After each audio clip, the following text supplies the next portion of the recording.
우리가 종려주의를 너무나도 익숙하게 잘 알고 있습니다. 예수님께서 공생의 사역을 하면서 대략 한 3번 정도 예루살렘에 올라갔다, 그렇게 말을 합니다. 마지막 올라가는 장면, 그 속에서 수많은 무리들이 종려나무 가지를 흔들면서 호산나 찬송하리로다, 다윗의 자손이여 하면서 마치 예수님을 유대의 왕으로 옹립하는 것처럼 들뜬 분위기, 환호하는 그런 분위기가 연출이 되어집니다. 이 날을 기념하여서 지키는 절기가 종려주일이 되어집니다.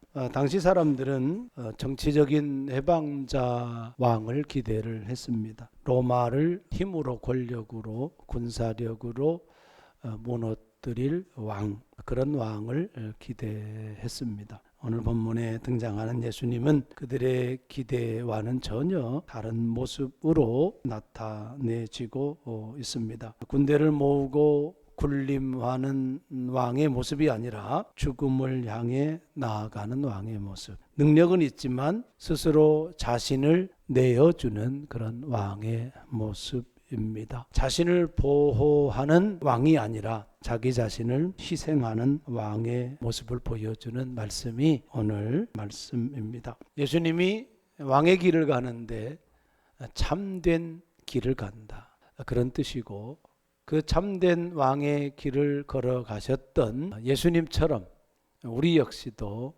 그 뒤를 따라야 된다 하는 그런 취지에서 참된 왕의 길이라고 하는 제목의 말씀을 드릴 수 있도록 하겠습니다. 먼저 1절에서 3절 말씀을 좀 보면 동산으로 나아가시는 예수님과 또 그 제자들의 모습을 보게 되어집니다. 우리가 잘 아는 대로 마지막 유월절의 만찬 때에 예수님께서 자기를 팔자에 대해서 노골적으로 지목을 한 거죠.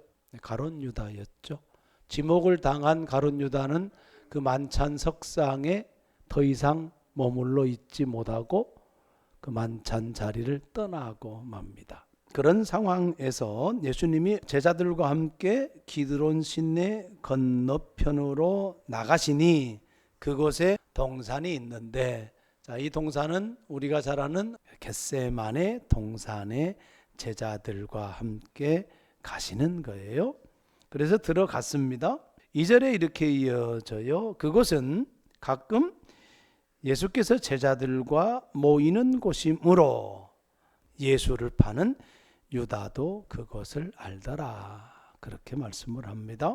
최후의 만찬 석상에서 사단이 유다의 마음에 들어가서 유다는 만찬 자리를 떠나서 예수님을 군병들에게, 유대 종교 지도자들에게 넘겨줄 구체적으로 시행을 하는 거예요. 그 사실을 누가 잘 알아요? 예수님이 잘 알고 있는 겁니다. 그리고 가룟 유다가 예수님과 제자들이 어디로 향할 줄을 알고 있는 거예요. 바로 이곳 겟세마네 동산에 오를 줄을 가룟 유다도 알고 있는 겁니다. 예수님과 예수님의 제자들도 겟세마네 동산으로 가고, 그리고 예수님은 가룟 유다가 자기를 잡으러 올 것이라고 하는 것을 이미 알고 있습니다. 예수님도 알고 유다도 알고 있다, 그런 말씀인 겁니다. 예수님이 도망갈 수 있잖아요. 예수님이 가룟 유다를 피할 수 있는 시간적인 여유가 충분히 되어집니다. 그런데 숨지 않고 오히려 너무나도 익숙한 장소로 갔다라고 하는 겁니다. 잡히실 줄 알면서 잡힐 장소로 나아간 겁니다. 도망간 것이 아니고 스스로 자발적으로 잡혀주러 간 거예요. 그래서 의도된 순종이다 라고 하는 겁니다. 동산으로 나아가시는 예수님은 죽음을 향해 나아가는 왕의 모습인데, 잡힌 것이 아니라 잡혀주러 하나님의 뜻에 순종하고 있는 모습으로 그려지고 있다라고 하는 겁니다. 우리가 예수님을 믿을 때 어떤 예수님을 믿는가? 왕 대신 예수님을 따를 때 그 왕 대신 예수님의 무엇을 보고 따르는가? 여러분, 어떤 왕을 기대하고 사시는가요? 내 문제를 해결해 주는 왕, 내 아픔을 치유해 주는 왕, 내 자녀의 인생 성공을 위해서 필요한 예수님, 내 명예를, 내 권력을, 내 부를, 내 성공을 위해서 필요한 왕, 아니면 우리를 구원하기 위해 자신을 죽음을 향하여서 내어주는 왕. 여러분, 본질은 뭐겠어요? 어떤 왕이에요? 우리의 생명을 구원하는 왕이단 말이에요. 나를 구원하고 우리를 구원하고 우리의 생명을 살리기 위해서 군대를 모으는 것이 아니라 죽음을 향해 나아가는 왕이다. 그것이 예수님이 선택한 왕의 길입니다. 바로 그 길은 하나님의 뜻을 이루기 위한 자발적인 순종의 길이었다라고 하는 것입니다. 피할 수도 있었어요. 숨을 수도 있었어요. 도망갈 수도 있었어요. 그래서 지연시킬 수도 있었어요. 하지만 때가 이름에 예수님께서 그걸 행하지 않아요. 그냥 묵묵하게 잡히러 겟세마네 동산에 오르신 겁니다. 우리의 삶의 문제를 죽으면 못 하잖아요. 그런데 무엇은 해결을 할 수 있는 거예요? 우리의 죄와 사망의 문제를 해결할 수 있는 거예요. 사단의 자녀에서 하나님의 자녀로 옮기는 것, 그거 해결할 수 있는 거예요. 죄의 종에서 의의 종으로 옮기는 것, 그거 해결할 수 있는 거예요. 사망에서 생명으로 옮겨주는 것, 그거 해결할 수 있는 거예요. 신앙생활의 본질은 바로 이것입니다. 나를 구원하기 위하여, 우리를 구원하기 위하여 자신을 기꺼이 죽음을 향해서 자발적으로 순종하는 길, 그 길을 선택한 예수님, 이것이 신앙의 본질이다 라고 하는 겁니다. 자, 두 번째 말씀, 4절 말씀부터 6절 말씀까지예요. 예수께서 그 당할 일을 다 아시고, 예수님이 유다가 군대와 대제사장들과 바리새인들에게서 얻은 아랫사람들을 데리고, 군대는 누구의 군대입니까? 로마 군대예요. 그 다음에 대제사장들과 바리새인들에게서 얻은 아랫사람들, 이 사람들은 누구예요? 성전 경비병들이에요. 이건 유대인들이죠. 그러니까 유대 군사와 로마 군사를 함께 동시에 데리고 온 거예요. 예수님이 유다가 왜 이 사람들을 데리고 자기 자신에게 온 줄을 이미 다 알고 있는 거예요. 그러면서 묻는 거죠. 야, 너희가 누구를 찾느냐? 그랬더니 나사렛 예수를 찾습니다. 이렇게 대답하잖아요. 그런데 예수님께서 5절에 이렇게 대답을 합니다.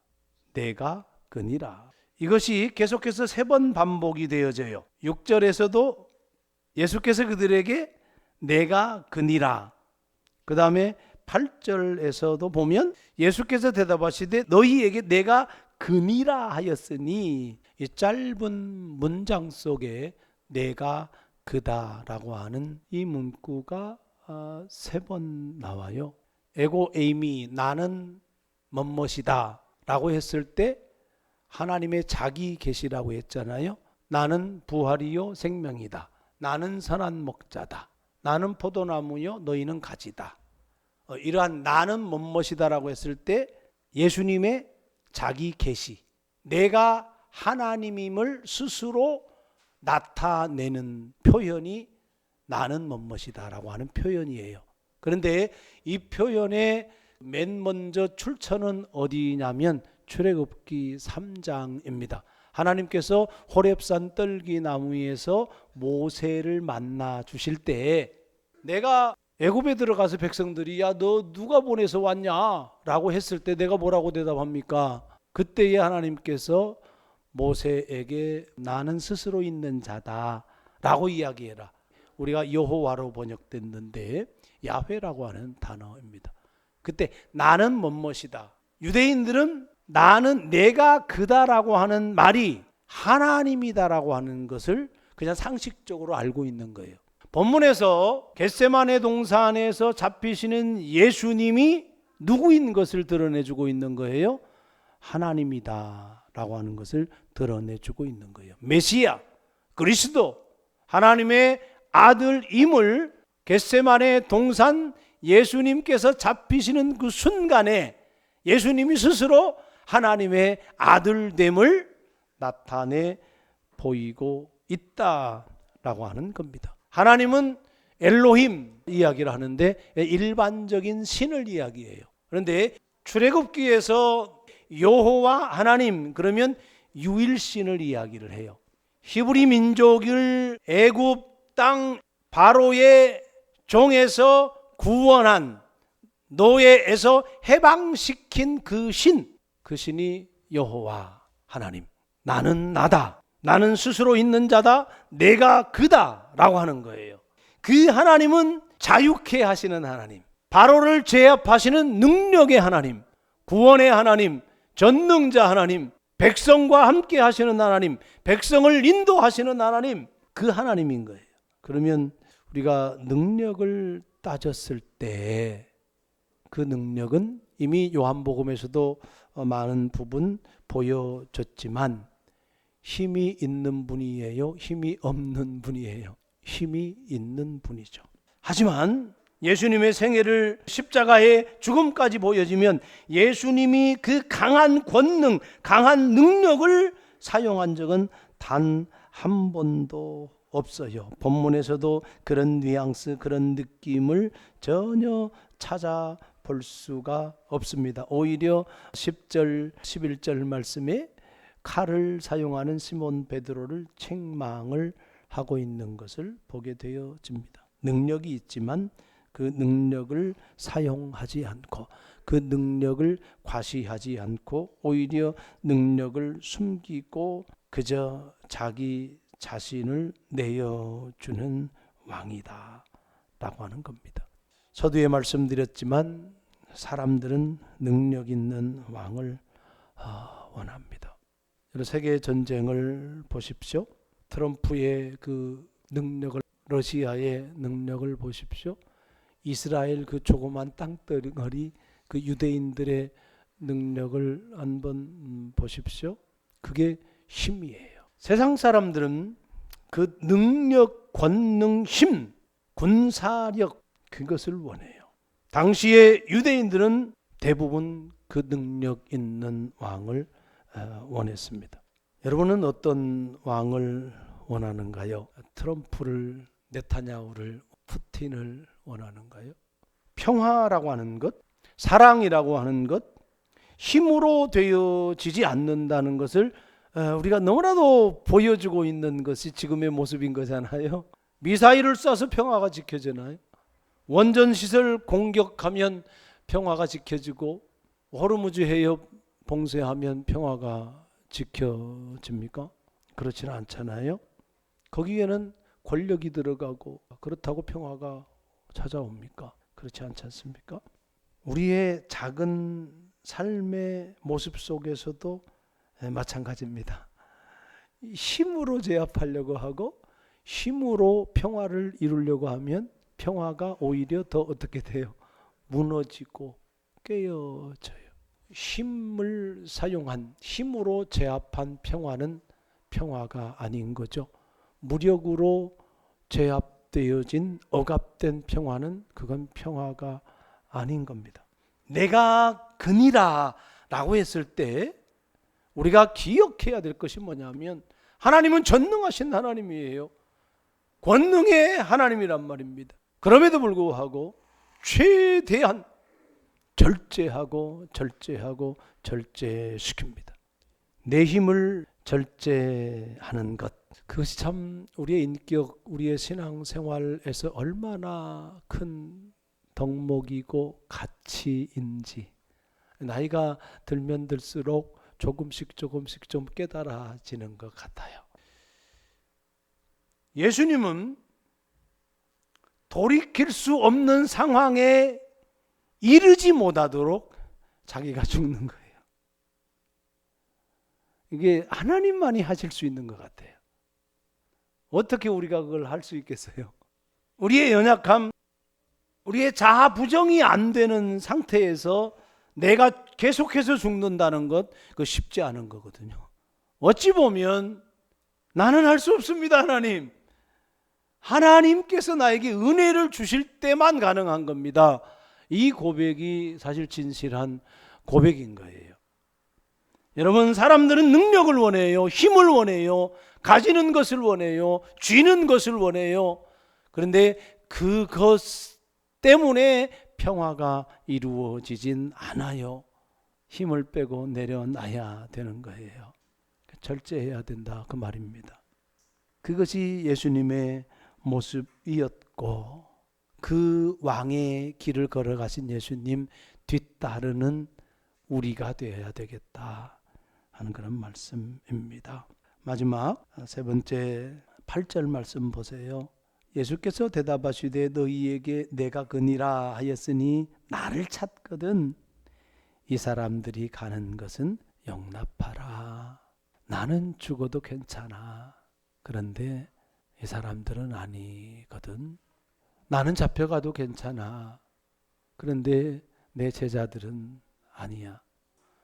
예수님이 자기 사람들을 사랑하셨는데요, 끝까지 사랑했다. 이렇게 요한이 예수님을 본 거잖아요. 그리고 그 모습이 이 말씀 속에 투영이 되어 있는 거예요. 나를 잡아가. 그런데 내 사람은 그냥 보내줘. 그러면서 9절에 이는 아버지께서 내게 주신 자 중에서 하나도 잃지 아니하였사옵나이다 하신 말씀을 응하게 하려 합니다. 요한복음 17장에 나오는 예수님의 대제사장의 중보 기도에서 나오는 말씀이에요. 목자의 기도, 양을 위한 목자의 기도. 내 양을 잃지 않겠다는 거예요. 내 양을 보호하겠다는 거예요. 내 양을 책임지겠다는 겁니다. 내가 죽어서라도 내 양을 보호하고 내 사람을 지키고 내 사람을 끝까지 사랑하겠다 라고 하는 예수님의 모습입니다. 너무나 인간적인 모습이잖아요. 그렇지 않습니까? 내 사람 내가 챙겨야지. 끝까지. 나는 죽을지라도, 나는 십자가에 내어줄지라도, 나는 채찍에 맞을지라도, 그러나 내 사람은 내가 보호하고 내 사람은 내가 끝까지 마지막까지 지켜야지. 이것이 목자의 마음이잖아요. 요한복음 10장에 나는 선한 목자인데 사꾼은 이리가 오면 양을 두고 다 버리고 도망가고 그렇게 하지만 나는 선한 목자야. 오히려 나는 양을 위하여 목숨을 버려. 예수님께서 친히 말씀하신 대로 목자로서 책임을 다하고 계시는 모습입니다. 자신을 희생하고 있는 거예요. 양을 위해서. 여러분, 십자가는 아름다움을 추구하는 어떤 액세서리, 그것이 아닙니다. 십자가가 우리를 보호하고 십자가가 우리를 끝까지 책임지는 그 상징이다라고 하는 것. 왕의 죽음, 예수님의 죽음, 하나님의 아들의 죽음, 그로 말미암아 우리가 보호를 받고 우리가 살아나고 그로 말미암아 우리가 생명의 삶을 살아가는 겁니다. 나를 찾거든 이 사람들이 가는 것은 용납하라. 여러분, 이 상황이 저와 여러분의 삶의 상황 어디에 적용하면 좋을까요? 여러분, 주님이 대신 지는 십자가, 주님이 대신 잡혀주는 그것 때문에 내가 살고 내가 보호받고 내가 안전하고 내가 안식을 누리고 내가 평화를 누리고 내가 자유를 누린다. 그것이 십자가의 사랑이란 말입니다. 여러분, 이 말씀을 신뢰하기를 원합니다. 예수님이 여러분을 책임지셨어요. 앞으로도 책임질 거고요. 왕 대신 예수님이 말씀을 통하여 성령을 통하여 여러분의 내면과 우리의 삶과 우리의 가정과 우리의 인생 전부를 어떻게 책임지는 거예요? 특별히 이 사단의 죽음 앞에서 우리를 마지막까지 보호하시고 영원한 하나님의 나라로 인도해 준다 하는 겁니다. 이 말씀 신뢰하고 그 말씀 의지하며 살아가는 우리 모두가 되기를 바랍니다. 베드로는 참된 왕의 길이 십자가로 가는 것임을 알지 못했습니다. 그래서 칼을 휘두릅니다. 예수님은 말씀하세요. 칼을 칼집에 꽂으라. 아버지께서 주신 잔을 내가 마시지 않겠느냐. 하나님의 뜻에 순종하면서 주의 잔을 마시겠다. 그렇게 말씀하는 겁니다. 예수님은 죽음의 잔을 드시는 왕이십니다. 그러므로 잡힌 것이 아니라 잡히러 나아가신 거고, 패배한 것이 아니라 순종하신 거고, 약한 것이 아니라 사랑으로 자신을 내어주신 것입니다. 어떤 왕을 따르며 살아갈 것인가? 참된 왕이신 예수님을 따르기를 바랍니다.